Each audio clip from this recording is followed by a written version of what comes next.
Hi, folks. Welcome back. Today, we're going to be talking about something that actually came up in a recent debate that I did with Glenn Greenwald.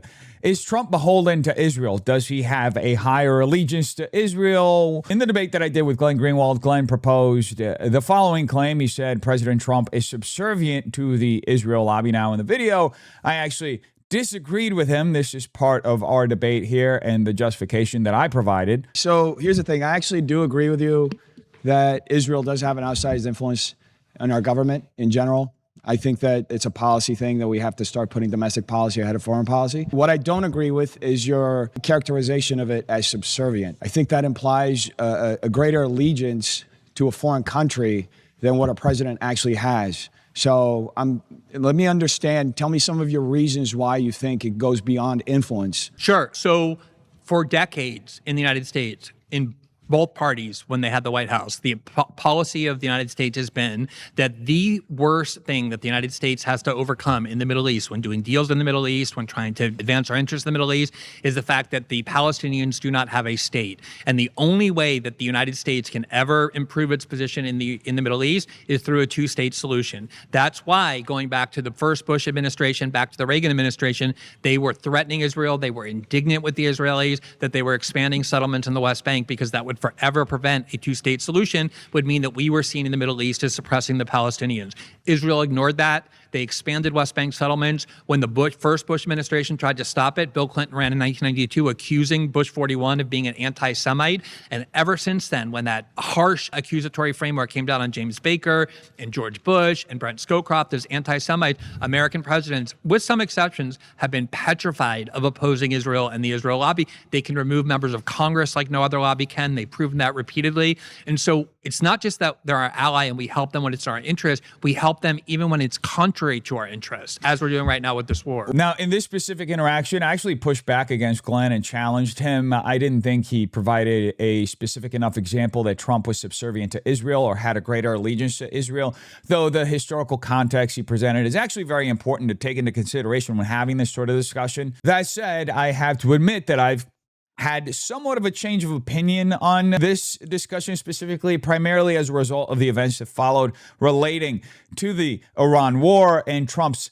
statements. As we saw a few days ago, Trump said he could literally run as a prime minister of Israel and win because he's that popular in Israel that he has something like a 99% approval rating there. That statement, along with many other things Trump has said and done, has raised a lot of red flags in my mind, as well as in the minds of many other Americans, as to whether or not he is more allegiant to this foreign nation of Israel or to the United States. Now, all that being said, I still believe that in our president's heart, he is committed to America. I believe he loves his country above all others. But there are a lot of things unfolding politically, culturally, socially, financially that make you question who has the true leverage in this situation. Again, I still believe Trump has a greater allegiance to America than to Israel. But who truly has the leverage here?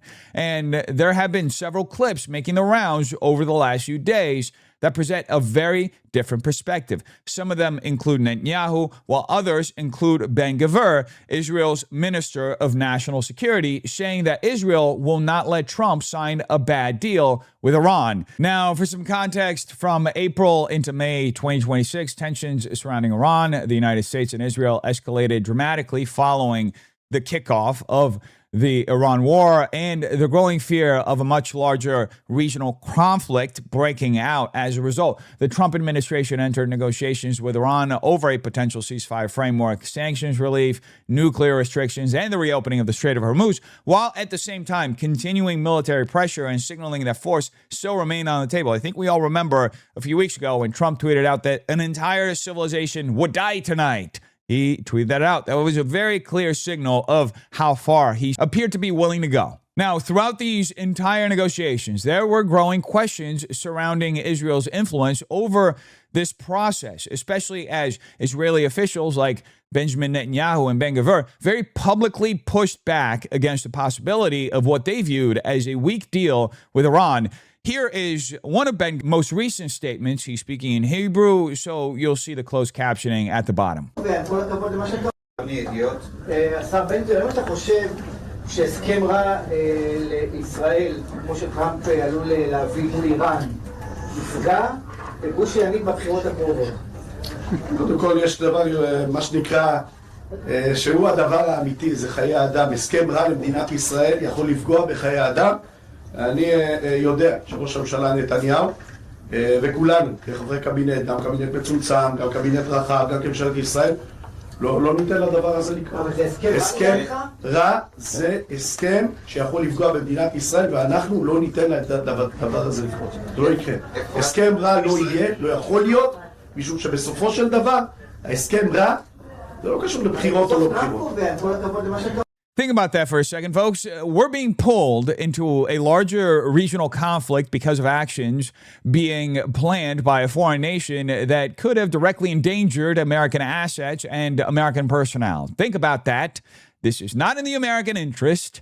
I would go as far to say. And now, even after all of that, we are still seemingly beholden to Israel's interests throughout these negotiations. If Israel is not happy with this Iran deal, America remains entangled in this entire situation. It's looking like it's becoming a never-ending quagmire. That's why, honestly, this entire situation has been a quagmire from the very beginning, because we have become so far removed from the actual axis of who these decisions are supposed to serve. These decisions should serve the American people first and foremost, and the American people alone, needless to say. But we are now so far removed from that dynamic that it has become beyond evident that we are, perhaps directly or indirectly, serving the interests of Israel first. Accept an agreement with Iran that just calls for further talks on the uranium, or is the only option you provide one? I would for some of it, because it's a memorandum of understanding for speed. And one of the things that will happen is the strait will open immediately, but it's got to be perfect. I'm not going to do this. I didn't do this to get a crummy agreement. The worst agreement ever signed was by Barack Hussein Obama. What a horrible agreement that was. It was a setback for this country, for the whole world. The Middle East would have blown itself up. No, I would like to have the countries we were talking about, with Saudi Arabia, UAE, Qatar, and the others, we'd like to have them immediately join and Steve Witkoff is working on that with Jared and some others, but would like to have them join the Abraham Accords. It'll be historic if they do it. And I think they owe that to us, to be honest. I think, because that really would be a tremendous sign. And I think those countries owe it to us. Mr. President, Steve, are you going to get them to sign? We're definitely pushing it, Mr. President. I'm not sure we should make the deal if they don't sign. You want to know that if they don't sign to join the Abraham Accords, I don't know that we have countries in there already. UAE, great countries, bold countries. And it's turned out to be so good, so effective. And so we're, requesting strongly that they join. It'll be great. It'll be great for Saudi Arabia. It'll be great for Qatar and Kuwait, the whole group. so the Iran deal might be contingent on more countries joining. I don't know. I don't want to say that. I'm not going to give you, what's contingent, what's not. I can say that we can make a good deal right now, but maybe not a great deal. And if it's not a great deal, we're not making it. Now, obviously, there's some mixed messaging happening here. You're hearing one thing coming out of Israel and from Israeli officials like Ben Gvir and Benjamin Netanyahu, and then you're hearing something else coming from President Trump.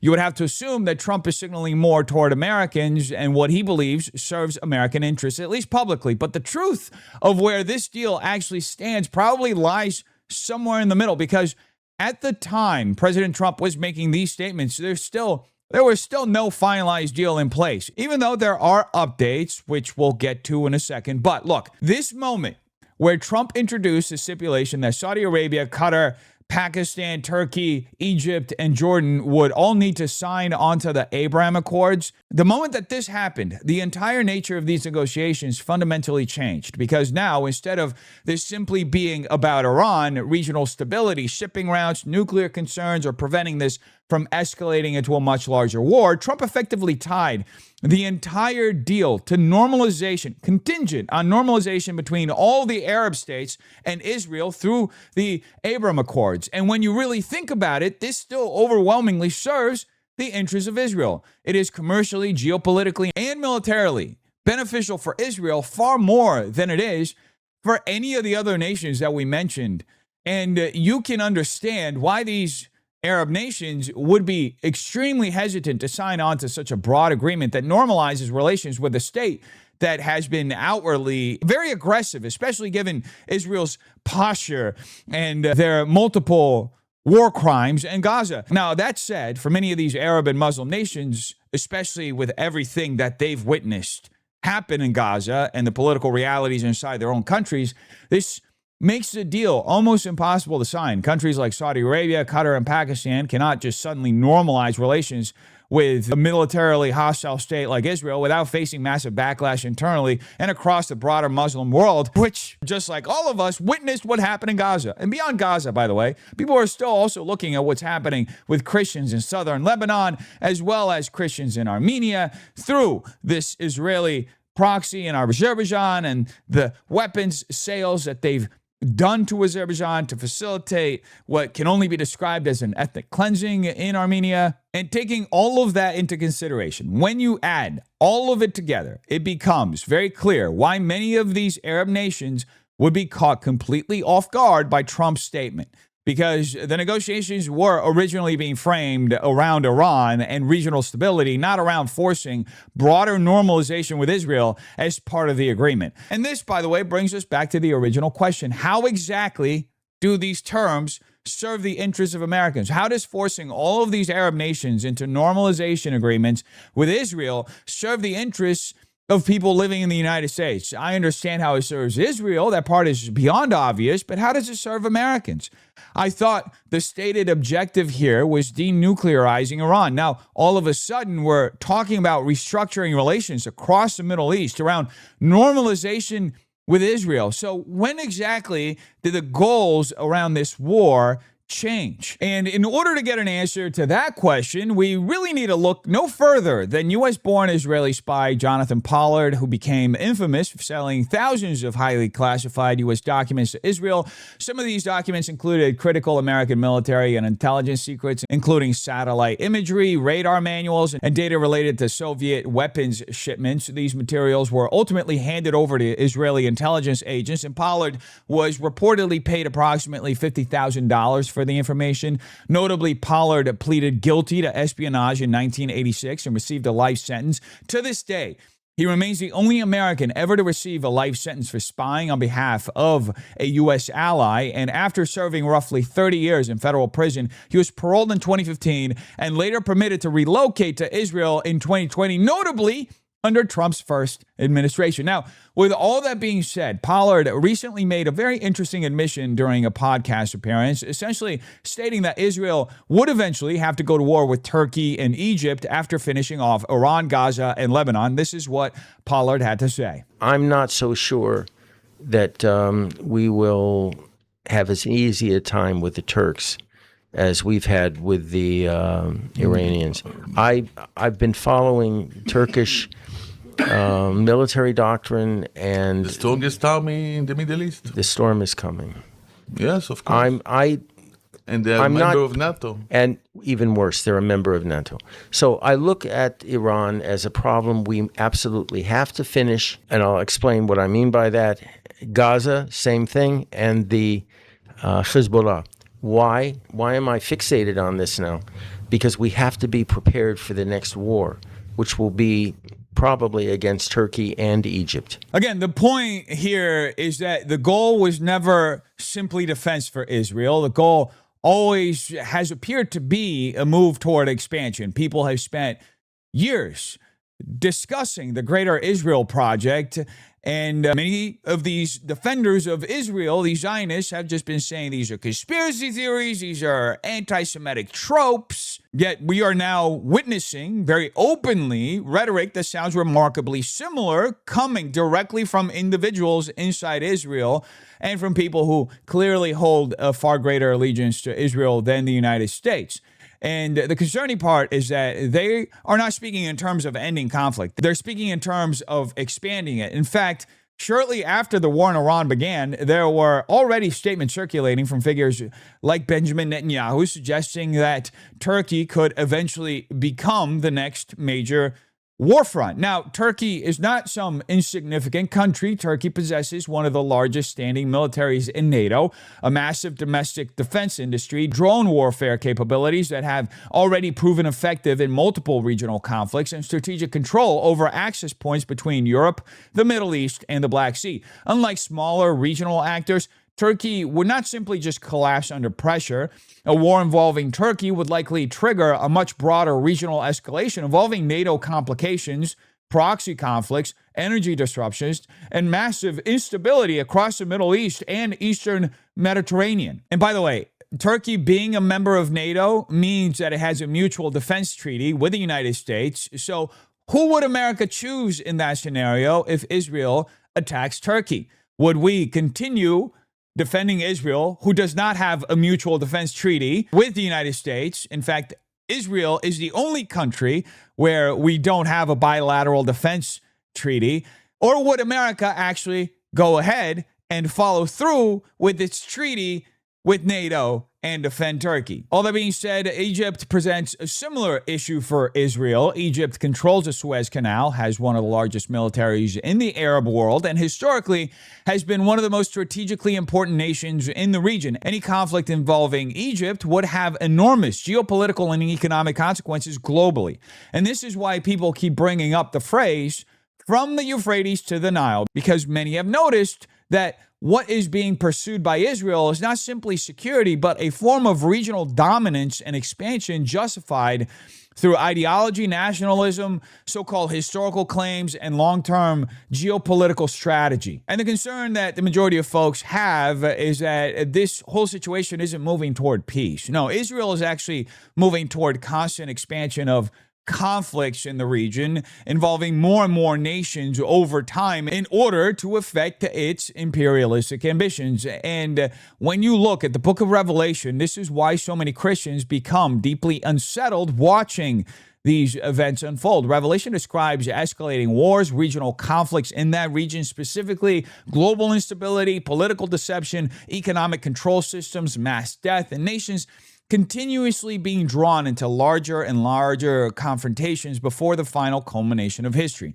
In Revelation, conflict does not remain localized. It becomes expanded outward. Kingdom rises against kingdom, alliances shift, nations are pulled into massive wars, and humanity enters a period of increasing chaos, destruction, and just overall spiritual corruption. That's why many Christians look at the constant escalation being perpetuated by Israel in the Middle East and the rhetoric surrounding endless wars that Israelis want to push, and the involvement of more nations year after year. And naturally, we see parallels to those warnings from Revelation about an increasingly globalized and catastrophic conflict environment leading toward the final stages described in biblical prophecy. Now, obviously, nobody knows the exact timeline of prophecy, and nobody should pretend they do, but when people hear rhetoric openly discussing future wars involving Iran, Lebanon, Turkey, Egypt, and potentially many more nations after that, it is not difficult to understand why so many Christians begin thinking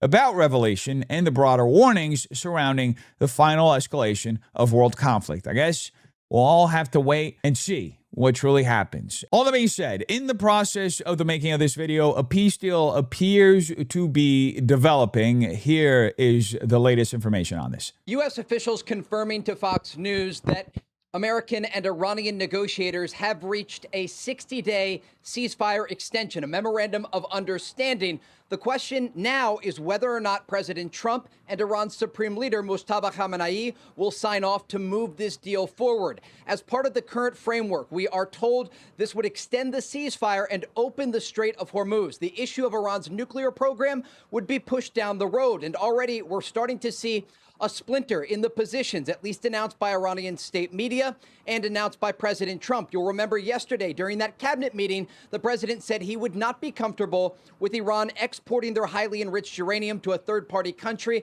like China or Russia. We do know a top Pakistani diplomat is expected in Washington tomorrow. Some of these finer details will likely be worked out in the days and weeks ahead. But as you said, John, the devil here is the details, because when we look at a situation like this, we have been here before, only to see the Iranians step back at the negotiating table and try to drag things out longer. The other question has to do with enforcement and where President Trump stands in terms of actually enforcing some sort of agreement with the Iranians. What would be considered a ceasefire violation if this agreement is extended? Now, whether or not this deal ultimately holds, I guess only time will tell. Over the last few months, we have witnessed just how unstable and volatile this entire situation is. But at the end of the day, the question we originally asked still remains. Is our president more beholden to Israel than to America? I'm still very skeptical and increasingly concerned about why our president continues to make moves that appear to benefit Israel more than they benefit American interests. That being said, I still believe in my heart and in my mind that our president serves our nation first. Do I want to believe that our government has been infiltrated or is being controlled by a foreign power? No, I do not. But are the dynamics of this war and all the actions and decisions that we've seen play out over the last few months raising questions, not just for myself, but for many Americans? Absolutely. A lot of Americans are becoming deeply skeptical of that level of corruption and foreign influence within our government. That being said, I do genuinely pray that this war comes to an end and that peace can be ultimately restored in the Middle East. I also pray for our president and for our leaders to make the best possible decision on behalf of Americans and the people around the globe, that being a decision that helps strengthen peace and cooperation around the world. Anyway, folks, you tell me what you think in the comments down below. Hope you have a terrific day. Peace.